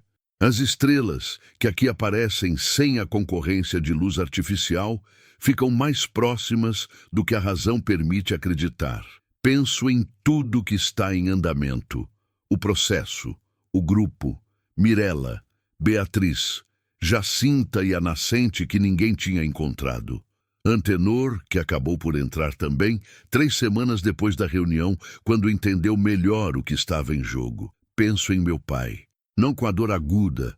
Essa foi passando com o tempo, como todas as dores físicas, deixando só a cicatriz que não some, mas não sangra mais. Penso nele com uma espécie de distância, que não é frieza nem perdão completo. É só distância. A que o tempo cria, quando você para de ficar no mesmo lugar onde te machucaram. Ele me expulsou com 25 anos. Eu tenho 26 agora. Em 12 meses perdi o suficiente para não me levantar. E aqui estou. Não é orgulho que sinto disso. Orgulho parece uma bandeira, uma declaração. O que sinto é mais quieto. É a certeza simples de alguém que fez o que precisava fazer e sabe disso. Sem público, sem plateia, sem ninguém que precise confirmar. Tiro o terço do bolso. Fico com ele na mão, sentindo o peso das contas entre os dedos, a pequena cruz de metal que foi da minha mãe antes de ser minha. Benedita Rosa, que plantou mangueira, guardou semente, fez bondade, que atravessou anos e chegou até mim na forma de um vizinho de chapéu de palha, trazendo ovos e queijo numa manhã que eu mais precisava. Eu estou aqui, digo baixinho, para ela, para Samuel, para Marcos, para todos que eu carrego comigo sem que eles saibam e sem que eu precise explicar para mais ninguém. Estou aqui e não vou sair. O vento passa pelo cerrado com aquele som que parece respiração.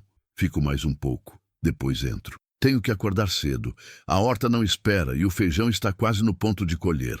Capítulo 7. O que se planta com os 2 braços. A primeira colheita é pequena. Eu sabia que seria. Não plantei esperando abundância. Plantei esperando o começo, que é diferente. Começo não tem a ver com quantidade, tem a ver com o fato de que a terra respondeu, de que a semente que estava guardada num pote de vidro havia anos ainda tinha vida dentro dela, de que eu fiz a parte que me cabia e a terra fez a dela. Colhi o feijão numa manhã de novembro, de cócoras entre os canteiros, com o sol ainda baixo e o orvalho molhando a barra da calça.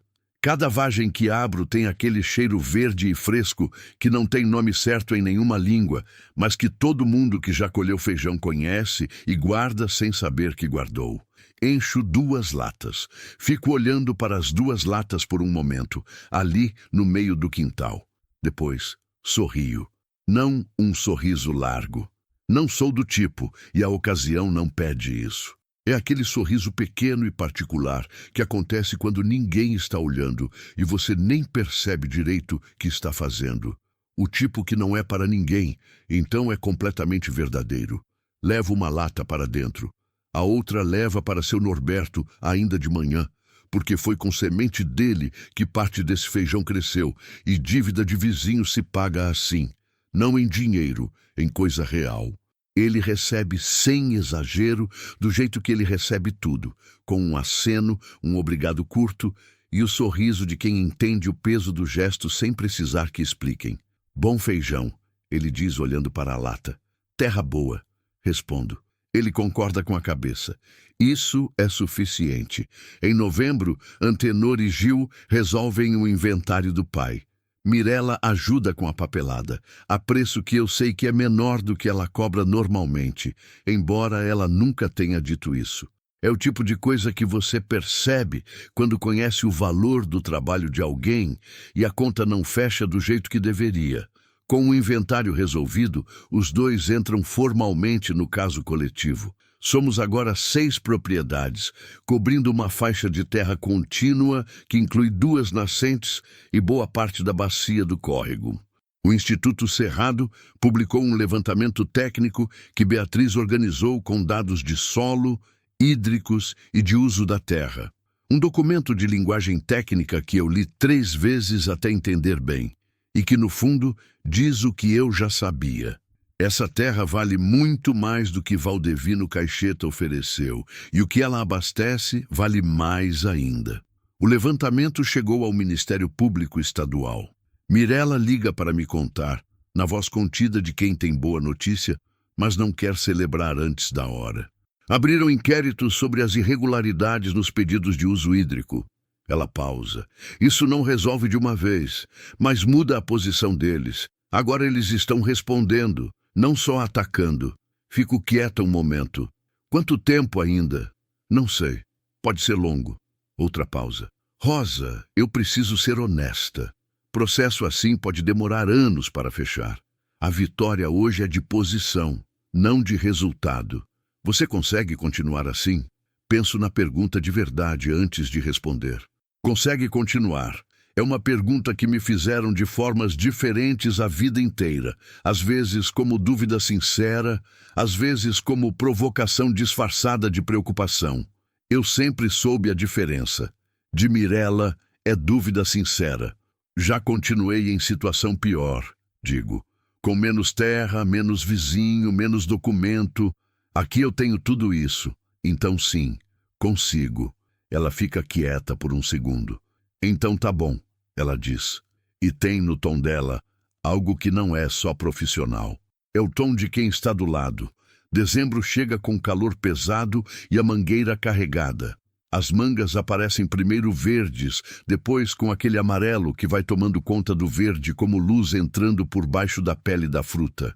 Fico observando esse processo por dias, com aquela atenção que a terra ensina. Não a atenção agitada de quem quer que chegue logo, mas a atenção quieta de quem aprendeu que chegar na hora certa é tudo. Na manhã em que colho as primeiras mangas, seu Norberto está do outro lado da cerca consertando um arame, para quando me vê carregando a fruta. A mangueira da Benedita, ele diz baixinho. Sim, ele fica olhando por um momento, depois volta para o arame. Eu entendo o que ficou não dito. Minha mãe plantou essa árvore, nunca comeu a fruta.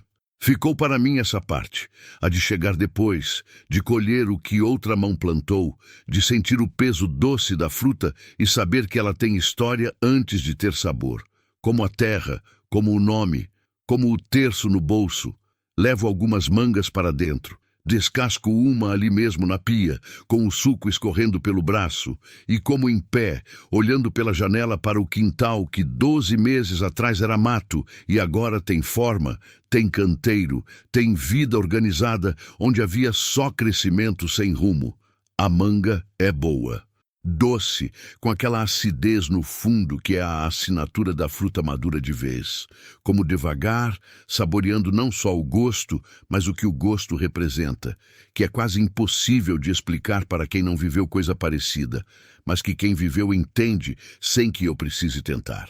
Na segunda semana de dezembro, recebo uma visita que não esperava. Não é Caixeta, não é Beatriz nem Mirella.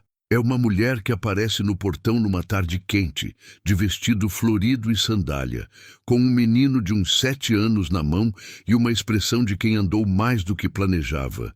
Nunca a vi antes, mas ela me olha como se me conhecesse. Você é Rosa? A filha da Benedita? Sou. Ela solta um ar longo, como quem chegou depois de segurar a respiração por tempo demais. Meu nome é Dalva. Ela hesita um momento. Eu fui casada com seu irmão. Fico parada. Não tenho irmão. Nunca tive. Ou assim eu sempre soube. Ou assim sempre me disseram, que não é a mesma coisa. Eu não tenho irmão, digo com cuidado. Tinha. Ela me olha com uma firmeza suave, que só existe em quem está contando verdade difícil, mas necessária. Seu nome era Alcides, filho da Benedita com outro homem antes do seu pai. Ela saiu de Vargem Funda grávida e deixou ele aqui com a avó. Pausa. Ele morreu faz 3 anos. Acidente de trabalho. mas deixou esse menino. O menino me olha com olhos grandes e sérios, com aquela gravidade específica de criança que ouviu coisas demais para a idade, mas ainda não sabe o que fazer com elas. Fico olhando para ele. Tem na forma do rosto dele algo que eu não consigo nomear imediatamente. Um ângulo, uma linha, a posição dos olhos. Algo que não é espelho, mas é eco. Como ele se chama? Pergunto. Davi. Davi me olha. Eu olho para Davi. Por que você veio até mim? Pergunto para Dalva, sem tirar os olhos do menino. Porque não tenho família aqui. A avó morreu no ano passado. Eu trabalho na cidade, mas o menino fica sem ninguém quando eu trabalho. E a situação está difícil. Ela não pede com rodeio, o que eu respeito. Soube que você estava na propriedade da Benedita. Pensei que talvez quisesse conhecer. Não vim pedir nada além disso, mas vim pedir também, diz o que ela não diz. E eu entendo, porque já fui a pessoa que não tinha como pedir diretamente, mas precisava que alguém entendesse assim mesmo. Abro o portão. Entra. Vou fazer café. Dalva fica 3 dias, não porque eu peça. Ela pergunta, com a delicadeza de quem não quer impor, se podia ficar até resolver o retorno para a cidade. Eu digo que sim porque é a verdade e porque o quarto de hóspedes, que era o segundo quarto da casa, que eu tinha limpado sem saber bem para quê, estava vazio e pronto. Nesses 3 dias, conheço Alcides por fragmentos. Dalva conta com aquele jeito de viúva recente que ainda está organizando o que pode ser dito e o que ainda dói demais para ter palavra. E eu reconheço esse jeito porque já fui esse jeito. Ele era homem de trabalho, quieto, que não falava muito, mas quando falava dizia coisa certa, que sabia da propriedade, que a avó tinha contado de Benedita, mas nunca de forma completa. Ele queria vir aqui, ela diz, numa noite na varanda enquanto Davi dorme dentro. Sempre ficou adiando. Você sabe como é. Sei. A gente sempre sabe como é. Fico pensando nesse irmão que existiu sem que eu soubesse, que carregou metade do mesmo sangue e andou pelo mundo sem que nossos caminhos se cruzassem, que quis vir e não veio. Não é dor exatamente. Não dói da forma que dói a perda de quem você conheceu. É outra coisa. É o peso específico do que poderia ter sido e não foi, que é diferente do luto, mas tem a mesma qualidade de irreversível. Davi sabe sobre mim? Pergunto. Sabe que tem uma tia. Ela hesita. Eu disse que a gente ia encontrar você um dia. Tia.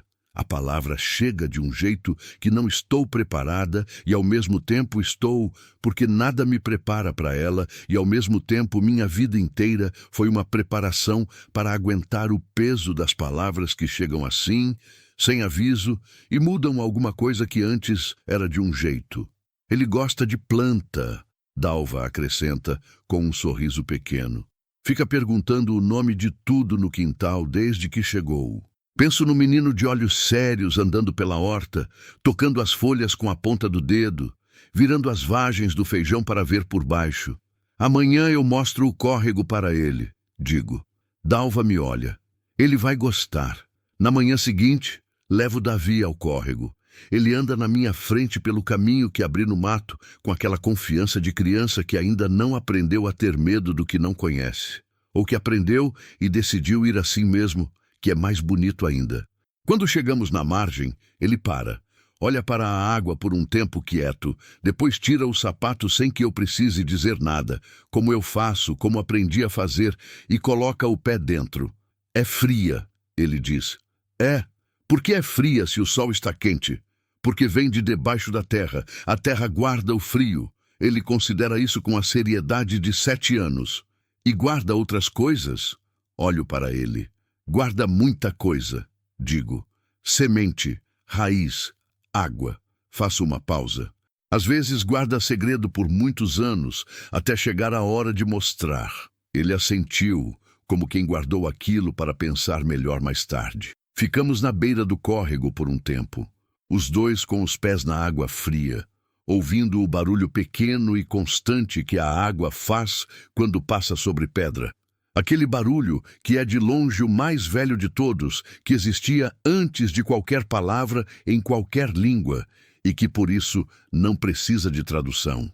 Quando voltamos para a casa, Dalva está na varanda com o café pronto. Os três tomamos café sem falar muito.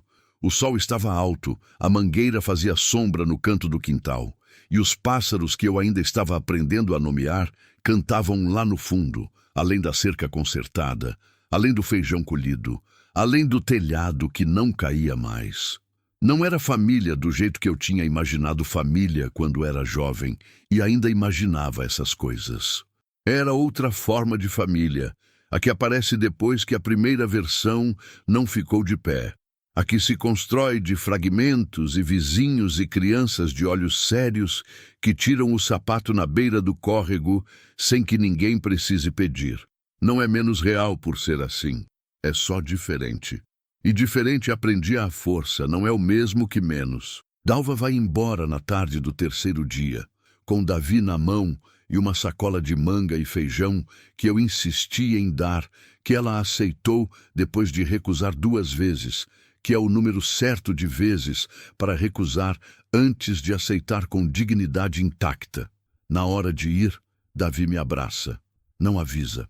Simplesmente vem e abraça, com os braços curtos, chegando só até a minha cintura, a cabeça encostada na minha barriga, firme, com aquela sinceridade completa de criança que, quando decide fazer alguma coisa, faz inteiro. Fico com as mãos paradas por um segundo. Depois as coloco nas costas dele. Ficamos assim por um momento que é curto pelo relógio e longo pelo que vale. Volta sempre, digo quando ele solta. Ele me olha com os olhos sérios. A senhora vai me ensinar mais coisa do córrego? Vou ensinar tudo o que eu sei. Ele assente, satisfeito, como quem fechou o contrato. Dalva me olha por cima da cabeça dele com um sorriso que tem gratidão, mas não é só gratidão. É também alívio e reconhecimento, e talvez a mesma sensação que eu tive quando Dona Filomena abriu a porta naquele dia. A de que as coisas às vezes chegam na hora certa, mesmo quando a hora parece errada. Elas vão pela estrada de terra. Fico no portão até sumirem na curva. Depois entro, sento à mesa, abro o caderninho, escrevo: tenho um sobrinho. Fico olhando para essa frase por um momento. Acrescento: ele tira o sapato na beira da água sem que ninguém precise pedir. É sangue da Benedita. É sangue meu. Não sabia que ainda existia família por construir. Fecho o caderninho. Ponho a chaleira no fogo. E fico pensando que talvez seja isso. Talvez a vida não seja a história que a gente imaginou e que não aconteceu. Talvez seja o conjunto de coisas que foram chegando depois que a história imaginada desmoronou, que chegaram sem avisar, sem pedir licença, sem ter a forma que a gente esperava. Um córrego, uma escritura, um vizinho de chapéu de palha, uma advogada que cobra menos do que devia, um grupo de proprietários que descobriu que juntos pesam mais, uma nascente que ninguém tinha encontrado, uma cunhada de irmão que não conheci, um menino de 7 anos com olhos sérios e pés corajosos. Não é a vida que eu pedi, é a que apareceu, e apareceu inteira. Capítulo 8. O que floresce sem pressa. Faz 1 ano e 3 meses que cheguei aqui. Sei o número exato porque anotei no caderninho no dia em que entrei pela primeira vez nessa casa. Não por sentimentalismo, mas porque sou do tipo que precisa de marco, de coisa concreta que diga: aqui começou. Aqui é onde o antes termina e o depois começa. O caderninho está quase no fim agora. As páginas da frente têm listas, números, nomes de remédio, medidas de canteiro, anotações de Mirela que copiei para não perder, o valor da primeira parcela paga, o valor da segunda. No meio, palavras soltas que escrevi nas noites em que o silêncio ficou pesado demais para deixar sem resposta. No fim, que é onde estou agora, as entradas ficaram mais espaçadas. Não porque acontece menos, mas porque preciso escrever menos para entender o que estou vivendo. Isso também é uma mudança. No começo, eu escrevia para não me perder. Agora escrevo porque quero. A resolução do inquérito chega numa quinta-feira de fevereiro, por telefone da Mirela. repassado pelo seu Afonso da farmácia que me manda chamar com um menino de bicicleta. Sistema de comunicação que tem uma ineficiência charmosa que eu parei de achar problema depois que aprendi a confiar nela. O grupo Caixeta Mineração e Desenvolvimento assinou um acordo com o Ministério Público. Retira todos os pedidos de uso hídrico na bacia, paga multa administrativa, não pode requerer novas concessões na região por 10 anos. Não é tudo o que poderíamos querer. Mirella foi honesta sobre isso desde o começo. Não houve condenação criminal, não houve indenização pelas propriedades que já foram vendidas, não houve ninguém que pagou pelo incêndio da minha cerca com o nome escrito numa sentença. Mas o córrego fica. A nascente que Jacinta encontrou, fica. A terra fica. Fico em silêncio depois que seu Afonso termina de me passar o recado. Fico parada ali mesmo na porta da farmácia, com o sol da tarde batendo na calçada e o barulho comum de vargem funda ao redor. Seu Afonso me olha. Boa notícia? Boa, digo. Ele sorri. Eu também. A celebração é na varanda de seu Norberto, porque a dele é maior que a minha e porque ele insistiu com aquela firmeza dele que não é possível discutir. Aparecem todos do grupo. Antenor e Gil, que chegam juntos como sempre. Jacinta, que traz uma garrafa de cachaça artesanal de algum parente de algum lugar que eu nunca vou saber exatamente. Seu Clóvis, que faz questão de chegar primeiro e ajudar a montar a mesa. Zacarias, que não é proprietário, mas foi parte de tudo e tem o direito de estar ali como qualquer um. Dona Perpétua aparece sem ter sido convidada, com uma travessa de carne assada e um sorriso que diz que ela sabia, antes de todo mundo, como isso ia terminar, o que provavelmente é verdade. Beatriz vem de Campos Novos especialmente. Liga antes para perguntar se pode, o que eu acho desnecessário, mas agradeço do mesmo jeito. Mirella também vem, de carro, chegando quando o sol já está baixo, com os cabelos soltos pela primeira vez desde que a conheço e um ar de quem tirou o peso do ombro junto com o paletó. Comemos, bebemos com moderação, porque somos todos adultos com manhã de trabalho no dia seguinte.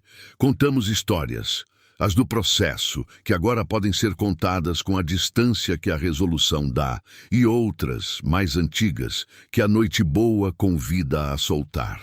Seu Norberto conta da minha mãe, um episódio que eu nunca tinha ouvido, de uma vez que ela defendeu uma família de poceiros em briga de terra com um fazendeiro poderoso, sozinha, com argumento e voz, sem advogado e sem medo aparente. Fico ouvindo com atenção redobrada. Ela ganhou? Pergunta Jacinta. Naquela vez não, ele responde, mas criou um precedente que ajudou outros depois. Ele me olha. Algumas vitórias são assim. Você não vive para ver o resultado. Planta e vai embora. Fico com isso por um momento. Benedita Rosa, que plantou mangueira, que guardou semente, que fez bondade em forma de saco de feijão, que defendeu poceiro sem ganhar, que foi embora cedo demais e que mesmo assim chegou até aqui de formas que ela não poderia ter previsto, em pessoas e terras e escrituras amareladas e netos de olhos sérios. Às vezes a vida de uma pessoa é maior do que o tempo que ela viveu. Às vezes a gente herda não só o que foi deixado, mas o que foi tentado. Dalva e Davi voltam em março. Ela conseguiu uma transferência de trabalho para Campos Novos. Não resolveu tudo, mas resolveu a distância, que era o problema mais imediato. Vêm nos finais de semana quando conseguem, de ônibus, descendo no cruzamento de sempre e caminhando os 3 quilômetros até o portão, porque Davi insiste que prefere andar a esperar carona. Ele cresceu um pouco desde dezembro. Ou parece, as crianças pequenas têm esse jeito de crescer enquanto você pisca, como se o tempo passasse diferente para elas, mais rápido por dentro, com mais pressa de chegar no que vão ser. Já conhece o nome de quase tudo no quintal. Aprendeu onde fica cada canteiro, qual planta gosta de mais água, qual prefere sombra, como se abre a vagem do feijão sem estragar o grão. Aprende rápido e sem fazer alarde, quieto, com aquela atenção séria que me lembra, não de mim exatamente, mas de algo que reconheço como família. Numa tarde de sábado, estamos os dois no córrego. Ele está tentando fazer uma barragem pequena com pedras, projeto de engenharia hidráulica de 7 anos que tem uma lógica própria admirável. Eu estou sentada na margem com os pés na água, olhando. Tia Rosa, ele diz, sem tirar os olhos das pedras. Por que você não tem filho? A pergunta chega direta, da forma que criança faz, sem malícia, sem filtro, só a curiosidade pura de quem ainda não aprendeu que tem perguntas que os adultos desviam. Fico quieta por um momento. Penso em Samuel. 43 dias. O peso específico de um bebê que ainda não sabe que é pequeno. Tive um, digo, mas ele foi embora cedo. Davi para com as pedras. Me olha. Morreu? Morreu. Ele fica quieto, processando isso com a seriedade de quem trata a morte como fato real, e não como assunto de adulto que não precisa entender. Você ficou muito triste? Muito. Ainda fica? Penso de verdade antes de responder. Às vezes. Mas não do mesmo jeito. É como... Busco a comparação certa. É como a marca que fica depois que a ferida fecha. Não dói mais quando você não toca, mas está lá. Ele assente devagar. Meu pai também, ele diz. Às vezes esqueço como a voz dele era. Aí fico triste. Isso é normal. Você acha que eles ficam em algum lugar? Olho para ele. Olho para o córrego que segue passando, constante, vindo de algum lugar que não vejo e indo para algum lugar que também não vejo, mas que existe. Acho que ficam aqui, digo. Não do jeito que a gente fica, mas de algum jeito. Ele considera. Igual a água que vai embaixo da terra e volta de outro lugar, fico parada com essa imagem por um momento. Igual, digo. Exatamente igual. Ele assentiu com a satisfação de quem entendeu, voltou para as pedras e não falou mais no assunto, porque para ele estava resolvido e a barragem ainda tinha muito por fazer.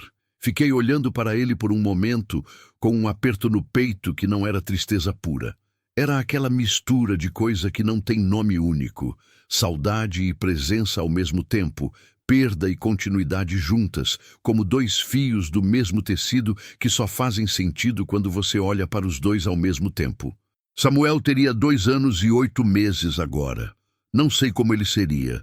Não sei se teria essa seriedade, esses olhos atentos, essa determinação de fazer barragem com pedra.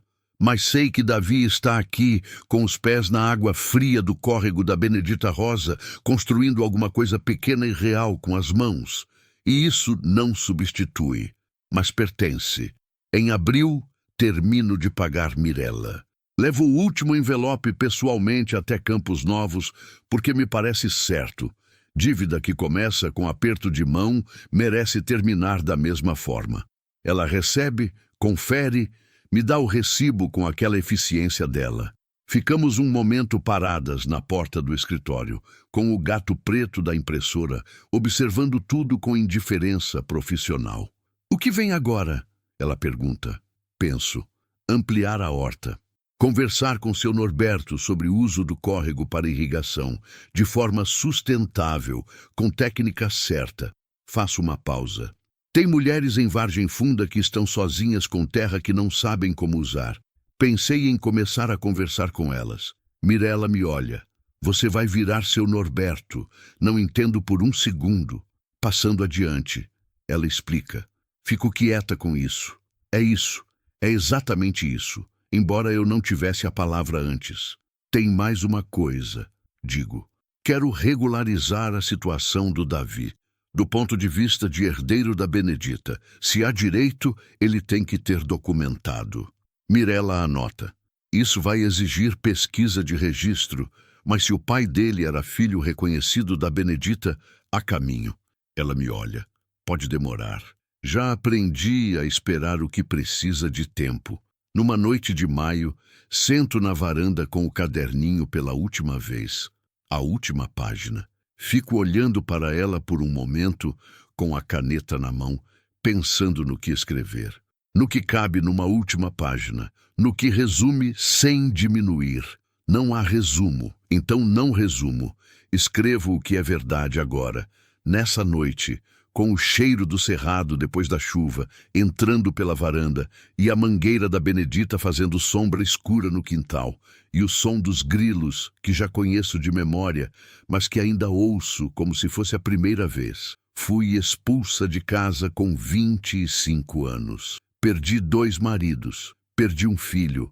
Fui chamada de sina ruim, de peso, de mulher sem rumo. Cheguei aqui sem nada além de uma mala, um terço e o hábito de continuar. Paro, olho para o quintal. O que eu encontrei? Terra que responde, vizinho que ficou, semente que esperou, sobrinho que tira o sapato na beira da água sem que ninguém precise pedir. Um irmão que não conheci, mas que existiu. Uma mãe que plantou o que não viu crescer. Outra pausa. O que aprendi?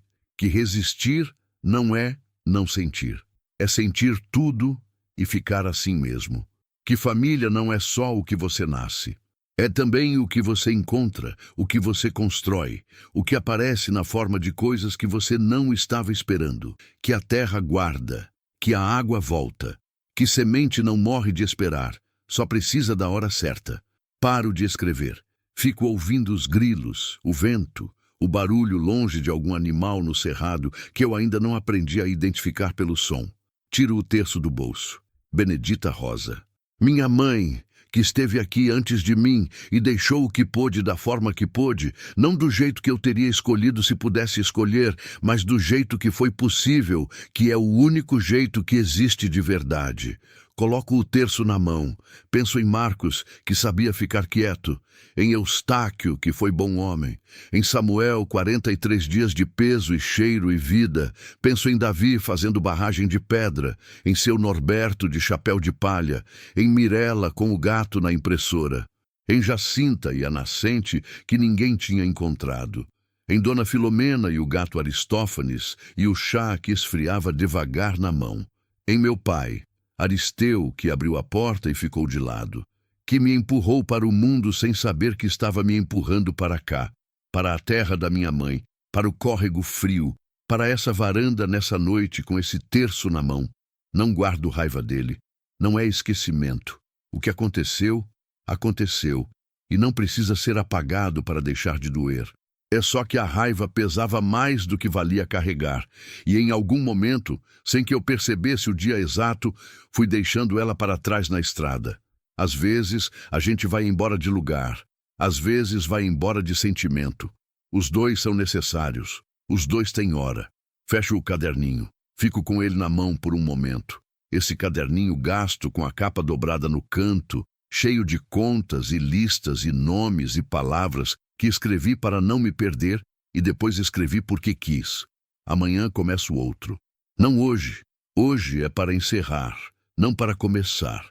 Aprendi a respeitar essa diferença. Me levanto devagar. Fico de pé na varanda por um momento, olhando para o quintal na escuridão. A horta que não dá para ver, mas sei que está lá. O galpão com o telhado que não cai mais, a mangueira que minha mãe plantou e que eu colhi, e que vai continuar dando fruta depois de mim. Coloco o terço de volta no bolso. Entro. Deixo a porta da varanda aberta. Hábito que desenvolvi aqui, de deixar alguma coisa aberta para a noite entrar, para o cheiro do cerrado entrar, para não fechar tudo tão completamente que esqueça que o mundo continua lá fora, mesmo quando eu durmo. Deito. Fico olhando para o teto escuro por um momento, como faço todo dia.